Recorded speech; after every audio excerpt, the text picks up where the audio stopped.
Bonjour Bandeko, Balandia Chronique du Net TV. Naza pesa bino encore information euti ko ya sikoyo kaka sikoyo. Toza le 9 juin 2026. Tshisekedi vient de perdre les hauts plateaux. Tous les hauts plateaux euti ko ya na maboko ya M23. Au moment naza ko sala émission, les informations sont vraies et vérifiables. Ndeko nangai naza ko pesa bino ba information avec beaucoup de détails sur ce qui se passe na niveau ya Minembwe. Balobi boy. Alerte maximale dans les hauts plateaux de Minembwe. La guerre vient de franchir un nouveau cas dramatique au sud Kivu. Makambo kolobeze beleboyo kangasi kanazo kota avec détails na makamboyo. Bila lourd à Mikenge. Les FARDC, les Ibu, les FDNB et les Wazalendo alliés du régime Balobi Yango. Des sources locales confirment des violents affrontements à Mikenge. Le bilan est lourd. Plusieurs pertes signalées dans les rangs de la FARDC, coalition des commandos Ibu et de l'armée burundaise. Bande konaza ko memela bino ba information. Anazo kota na kati ya détail kala mingi te ba information akoloba iza ebele awa mena ko sala mwenyoso na zuata na bino ebele te na ko zua ba information nécessaire na ko pesa na bino. Mais tout d'abord yako banda encore une fois avec tout respect na mabo na loboko na tolo, tout ce que vous faites pour la chronique du Net TV, je suis reconnaissant. Ozala na Congo, ozala na Australie, ozala na Europe, ozala na États-Unis, Canada. En tout cas, merci na bino bandeko boza ko soutenir chaîne la chronique du Net TV. A passa na ko senga na ko pesa mbote na tonton nangai, yaya nangai, tonton nangai, Mundomba sika azali na pesi mbote, Élisée Kalende na pesi yo pe mbote. Mbote ya truesika ozali ndeko nangai Élisée Kalende banda koyoka makambo naza ko bane bandeli na pesa ka date na mois avant na bande émission. Alors Brigitte ndeko nangai Brigitte Makiese bambote ya trop. En tout cas merci na makambo za ko sala makosa mazeze na pesi pe mbote ya trop. En tout cas merci na soutien na bino.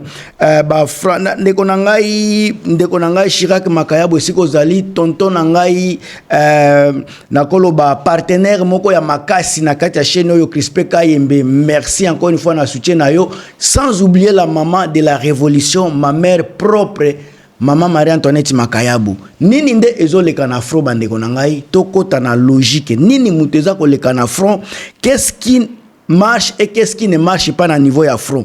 Pourquoi balobi bila lourd au côté ba FARDC batu ba koufi mais bazolo bela yangote le haut plateau et comme lelo na maboko ya AFC M23 lisusu bango batu ba bimaki baza kozonga sako beta sako tia makelele bazongi na ba plateau sako tia ba caméra ba image na réseaux sociaux mais lelo baza déjà kuna sako beta makelele. Balobi les sources locales confirment des violents affrontements à Mikenge. Sous ce local, wana balobi bazako confirmer le bilan lourd. Plusieurs pertes signalées dans les rangs de la coalition FARDC, FDNB, Wazalendo et Bananio FDLR. Des commandos Ibu et de l'armée burundaise bangotu bazui ba perte moko ya makasi. Balobi boy. Les forces de AFC M23 et leurs alliés de la milice Twirwaneho ont lancé des assauts massifs reprenant le contrôle des positions clés sur les crêtes stratégiques. Balobi progression de AFC na niveau ya plateau kuna donc bakena ba clenyo ba place moko stratégique ne bazokende ko récupérer kozwa. Alors tango ba Tshisekedi baza ko ya ko ganga na ba réseaux sociaux biso toza boye monter FARDC monter à puissance oyo nde puissance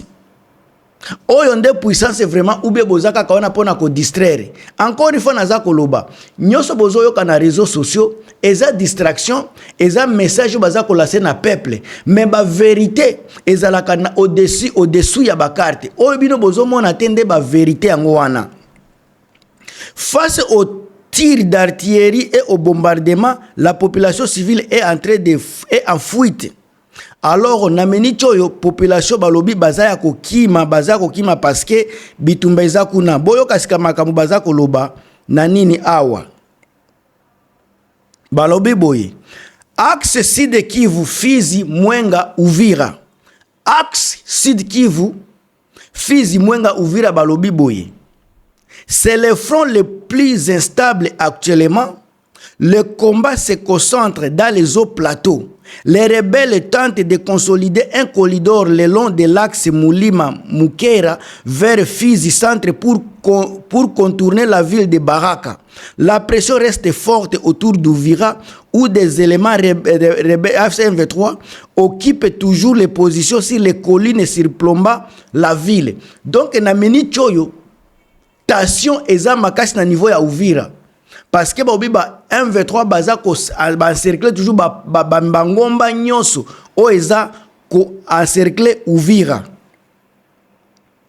Alors balobi makambo bande konanga makambo eza awa.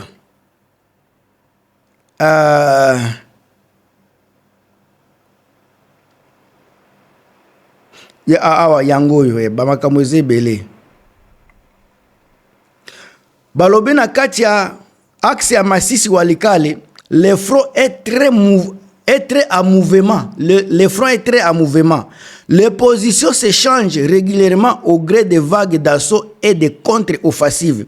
FARDC s'appuie massivement sur l'utilisation des drones. Malheureusement, les drones ne font que bombarder les positions de FARDC. On a dit récemment, les drones de FARDC ont ravagé les positions des alliés qui a causé la mort de plusieurs dizaines de militaires, que ce soit des FARDC, des Wazalendo, des Burundais, avec certains chefs qui chef na bango, certains chefs na bango. Na émission moko na lobaki na kisa bino ba officier ba kufa ki ba zaki bombe ya Tshisekedi et puis ba colonel musu baza ko kufa kaka na kacha ba bombe ya Tshisekedi. Donc makamuna za koloba bozomona eza ko kende ko considérer na ona lobaki boy ona kende boy nyoso za ko considérer place moko. Alors bande ko nangai plateau ya Fizi ba plateau onyoso baza koloba ezo kende ko zonga lisusu na maboko ya M23. Mikenke yango wana sika mikeko toti koyoka mikenke ndenge baza koloba eza deja mboko yo ba guerre eza kosalema na kati ya ba plateau kuna bitumba ya makasi eza kuna donc ozala Ibu, ozala Sud-Africain, ozala Tanzanien soki oza na place ya kokimela te etali yo.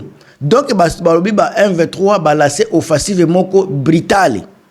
Offensive oyo soki eza donc tozo kende eza aller sans retour oya kokweya eza affaire show kweya otikali musa za ko continuer na minicho bandeko baza kolobela déjà encore une fois ndenge boyoki balobi basuse local batu baza ko dénoncer makambo oyo donc ekoza la société civile ekoza la peuple baza ko mona makambo ndenge zo tambola balobi les violents affrontement eza na mikenge les bilans kuna balobi eza très lourd encore une fois plusieurs pertes signalées dans les rangs de FARDC koto bazolobela donc minembo eza en fait na ba plateau kuna donc bitumba eza makasi encore une fois bandeko soki ba information mususu eye nako memela bino sako banga sako nini sazarde.